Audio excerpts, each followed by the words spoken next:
모처럼 눈도 많이 오고 일도 얼기 시작하고 하는데 이 안에 열기는 아주 뜨겁네요.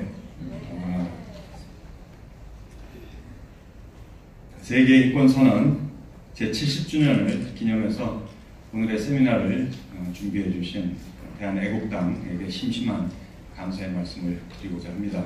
특히 성공적인 개최를 위해 많은 노력을 해주신 조원진 대표님, 인지연 수석 대표님에게 감사의 말씀을 드리고, 또 평소 북한 인권 개선을 위해 같이 많은 일을 해온 우리 김태훈 변호사님, 재성호 교수님, 강철환 대표님, 그리고 원대에서 온 베네딕 로저스와 함께 자리할 수 있게 되어 매우 기쁘게 생각을 합니다.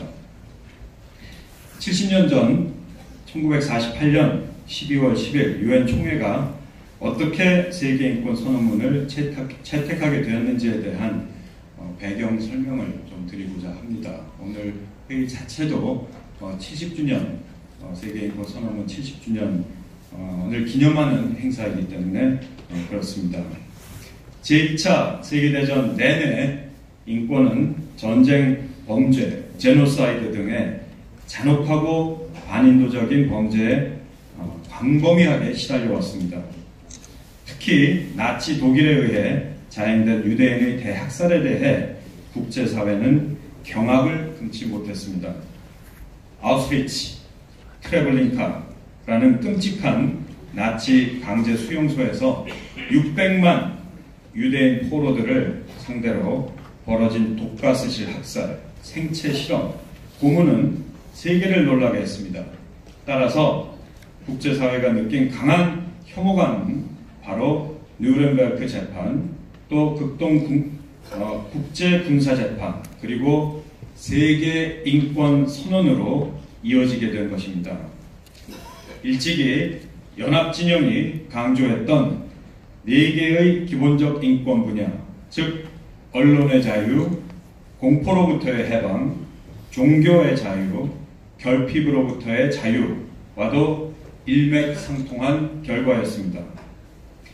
제2차 세계대전의 악몽이 다시는 반복되어서는 안 되고, 국적을 불문하고 모두가 함께 지켜야 할 하나의 윤리 기준을 세운다는 차원에서 추진된 이 국제인권운동은 유엔 총회에서 세계인권선언이 채택이 되면서 강화가 되기 시작을 합니다. 축사에서도 많이 이 대목이 나왔죠. 태어날 때부터 인간은 자유롭고 동등한 존엄성과 권리를 가지고 있다라는 정신이 담긴 이 선언은 인류 역사상 처음으로 모든 인간이 누려야 할 기본적인 시민적, 정치적, 경제적, 사회적, 그리고 문화적 권리를 명시했다는 점이 매우 중요합니다. 국제조약은 아니기 때문에 법적인 효과는 없었지만 유엔 헌장에 포함이 되면서 그 자체가 법적 효력에 상응한 효과를 가지게 되어서 국제관습법으로 인정되고 있습니다. 1945년 이래로 현재까지 여러 국제인권조약들이 채택이 되고 관련 기구들이 생겨나면서 지구촌의 다양한 인권 문제는 법적인 측면에서나 때로는 군사적인 차원에서 다뤄지면서 인권 논의는 계속해서 발전이 되어 왔습니다. 국제조약과 관습법들은 특히 국제인권법의 중추가 되고 있습니다. 이런 법적 장치들은 인권 유린에 맞서 나름 역할을 해왔습니다. 안보리 8.275에 의해서 93년 5월 구유고슬라비아 국제형사재판소, 그것이 설치가 되었고, 안보리 955호에 의해 94년에는 르완다 종족분쟁 및 제노사이드 책임자 처벌을 위한 르완다 국제형사재판소가 설립이 된 것이 좋은 예입니다. 또한 킬링필드로 불리는 캄보디아 내전 때의 크메르루지 반인권 범죄자 처벌을 위해 유엔 캄보디아 정부 간 협상을 통해 2003년에 전례가 없는 혼합법정이 출범된 사례도 빼놓을 수가 없겠습니다. 문제는 북한입니다. 세계 인권 선언문이 채택이 된 지 70년이 된 지금 북한에서는 아직도 인권에 대한 범죄가 버젓이 저질러지고 있다는 것입니다. 이 선언문의 30개 조항 모두를 일상적으로 위반하고 있는 북한은 국제사회에서 세계 최악의 인권국가로 알려져 있습니다. UN 인권이사회는 2003년부터 매년 북한 인권 결의안을 채택을 하면서 북한 인권 개선을 시도하였지만 상황이 여의치 않자 2013년 3월 북한 인권 조사위원회를 창설을 하면서 북한 인권에 대한 새로운 국면을 모색을 하게 됩니다. 2014년 2월에 발표된 이 COI 보고서는 이제까지 나온 보고서 중 가장 포괄적이고 공신력이 있는 것이 분명합니다. 그 핵심, COI 보고서의 핵심은 북한의 3대에 걸친 수십 년간의 조직적 인권 탄압이 반인도 범죄, Crimes Against Humanity로 규정되었다는 점입니다. 반인도 범죄는 Genocide, 전쟁 범죄 등과 어깨를 나란히 하는 국제법상 최악의 범죄입니다. 이 보고서는 뒤늦게나마 북한 인권 실패에 대한 국제사회의 눈을 뜨게 했습니다.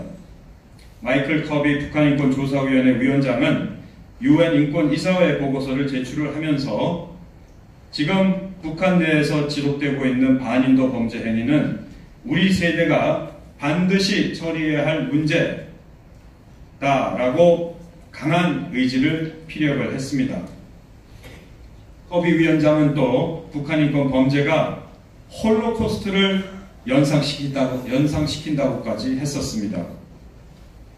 우리도 북한 인권법을 지난 2016년 3월 11년 만에 통과시키며 나름 유엔과 국제사회의 흐름을 따르는 듯 했지만 결국 아까도 말씀이 나왔지만 북한인권재단이 아직 출범도 못하고 있고 북한 인권대사도 저 이후 임명이 안 되고 흐지부지하게 되고 있어서 매우 유감입니다. 반면 미국은 연일 인권 문제를 놓고 북한을 지금 압박을 하고 있습니다. 바로 이 세계인권선언문 70주년을 맞아 지난 10일 스티브 무누신 미 재무장관은 최영애 노동당 부위원장을 인권 제재 명단에 올렸습니다. 그리고 바로 그 다음 날인 11일에는 마이클 폼페이오 미 국무장관이 북한을 종교자유 특별 우려국으로 지명을 했습니다. 이는 트럼프 행정부가 지난해 11월에 북한을 테러 지원국으로 올린 후속 조치로서 의미가 매우 큽니다. 왜냐하면 북한이 국제금융기구의 원조를 받기 위해서는 IMF에 가입을 해야 하는데 테러 지원국은 IMF 가입이 불가하기 때문입니다. 미 국무부는 또한 매년 인신매매 보고서를 내고 세계 등급으로 국가들을 분류를 하는데 북한은 올해도 16년째 최하 등급인 T3을 받았습니다. 트럼프 대통령은 일찍이 북한을 비롯한 T3 국가들에 대해 비인도적 지원이나 비무역 관련 지원을 금지한다고 결정한 바가 있습니다. 다시 말해 인권 상황이 개선되지 않으면 북한은 결국 국제 왕따 신세를 면치 못할 것을 의미하는 것입니다. 예나 지금이나 북한 인권을 핵심 국정 목표로 설정해야 하는 이유는 아주 간단합니다.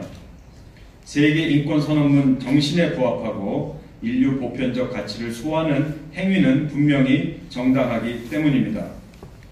인권 보호는 국제사회의 대세입니다. 남아프리카 공화국의 아파르타이드를 종결시키기 위해서 국제사회가 스포츠, 문화, 투자 활동을 포함한 포괄적인 보이콧 캠페인을 벌였었는데 그렇게까지는 못하더라도 우리도 최소 COI 권고안에 걸맞은 인권 정책을 수립해서 떳떳한 통일 시대를 맞이할 수 있어야 된다고 생각을 합니다. 수십 년 동안 국제사회의 감시망과 법적 규제를 교묘하게 피해온 북한에게 인권 문제는 분명 국제사회로부터 은폐하고 싶은 비밀일 것입니다. 그 비밀을 파헤치며 벌까지 주겠다는 유엔과 국제사회가 얼마나 싫을지 대략 짐작이 가실 겁니다. 북한 인권 문제는 이제 남북 차원을 넘어섰습니다. 북한 인권은 인류 보편적 가치 차원에서 봐야 하는 아주 심각한 국제 이슈입니다. 지금같이 계속 침묵할 수도 있겠습니다. 그러나 우리가 기억해야 할 것은 침묵은 분명 범죄에 대한 방조 행위라는 것을 잊어서는 안 될 것입니다.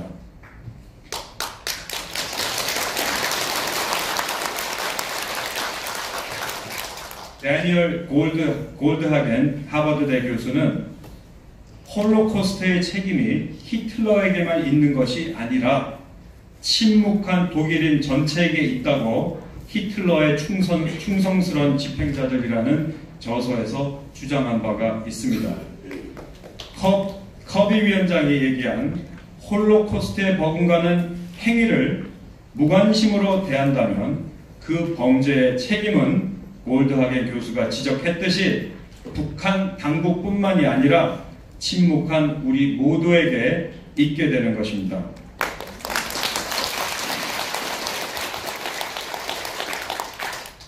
미국 유엔과 국제사회가 앞장서서 지금 북한 인권 개선을 위한